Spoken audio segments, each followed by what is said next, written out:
Any assistance you can get with brakes at Hidden Valley at the end of that 1.1 kilometre main straight is always going to be beneficial. But how about Scott Jennings? Gets great support from up here, Northern Territory Shipping as his major sponsor there in the blue Holden. Always good support at this event, and for him to be running in the top 3 is great. And he's actually not a Territorian, but they simply adopt him every year up here. Well, Scott is one of the hardest working teams and drivers in this category with his sponsors.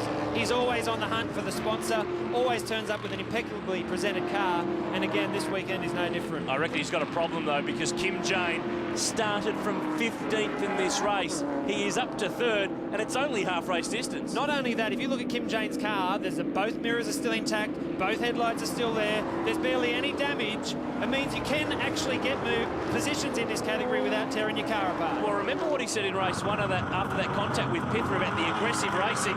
He's just been skiving his way through them, and he's going to get second place from Jennings at turn 1. So this has been a wonderful drive from Kim Jane. He's on the charge, and the next man on his list is Gary McDonald. A flawless drive to this point, Aaron, and I tell you, with 6 laps to go, this is building to be a ripper finish.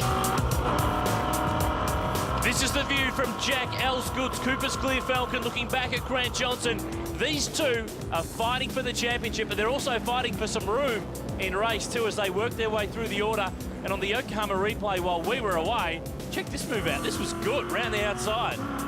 And if Jack Elsgood hadn't have dropped the wheel in the dirt there, you saw the dust, it would have been on through turn 4, turn 5, and we would have had a prime view from Fisher's car, but now we return to Chris Pither making another move, this time on Ryle Harris in the white Holden. A couple of young guns with a bit of damage to both cars. We jump back with Kim Jane, the Extreme Clutches in car, and he has caught the leader. What a drive from the former NASCAR champ. He is really on the money, Kim Jane. He's got a long time between drinks when it comes to getting some race wins on the board. I've got a feeling that he's the man for this one. He's really applying the pressure to Gary McDonald now, who's running wide. But you listen to the gear changes, nice and smooth. Gentle. There's 3 laps to go. You can guarantee the crew will be on the radio saying, hey, you've got up there this far without any damage, without any problems. Take your time. Hats off too to Scott Jennings, who is not far away from them. He's managed to really hang on to them. Look at Johnson using all of the road on the exit of the hairpin. He's through on Andrew Fisher. So what he's trying to do is put some cars between he and Jack Elsgood. But back to the front, Kim Jane, turn 14. Is it on? Has a think about it. One of the more experienced campaigners we talked about, the need to be decisive in that move. And Gary McDonald's really feeling the pressure. You just saw the wheels again drop off into the dirt.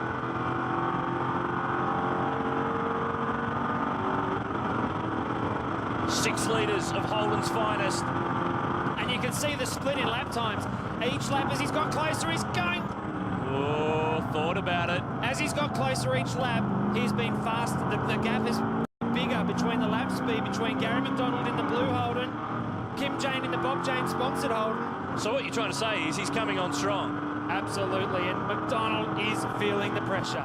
Now the question is, where does Kim launch the move? He's had a couple of looks here and there. I reckon he's lining him up now for the hairpin. Listen to the power down. Both of them ran wide. No, he's not close enough this time. Lap car up in front might play a part. Touch. How good is this? Slight missed gear change from Kim Jane there. You just see Gary McDonald edging away.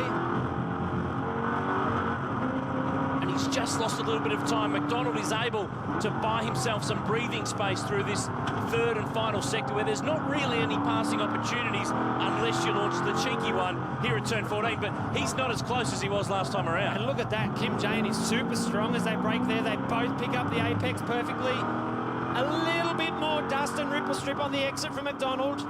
Wipe the sweat off the brow. Now we have a good time for a rest.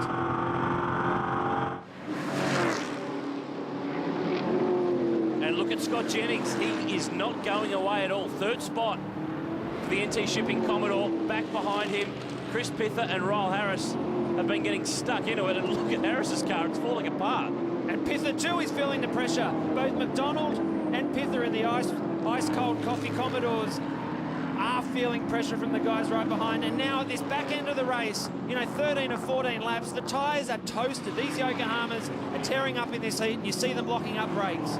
Andrew Fisher here is the best of the Fords. The Holdens are absolutely smashing them in race 2. back with Jane.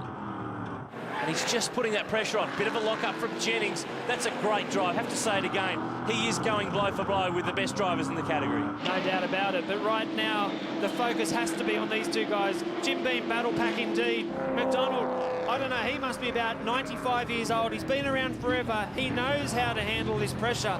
Can he do it for 1 lap and 3 more corners? Kim Jane's been the four-man. Remember, he started 15th. Gary McDonald started from 11th. Both again pick up that apex perfectly. Watch for the bit of dust. No, good exit from McDonald. And staying out of the way is George Elliott, the Victoria Coffee Commodore. Does the right thing. He's going to let these boys fight it out. He's, of course, teammates with Kim Jane, but he's not going to become a factor. Now Jane just in the toe, closing up. Big under brakes. Big Here under comes the brakes. ball. McDonald tries to cover it, but Kim Jane on the last lap has smoked his way through and got to the lead. What a drive and what a move. Fantastic move, all right, but 13 corners to go. McDonald hasn't been winning this race so far by luck. Can he apply the pressure and force Jane into a mistake? There's Scott Jennings, 3rd spot. Elliott 1 lap down.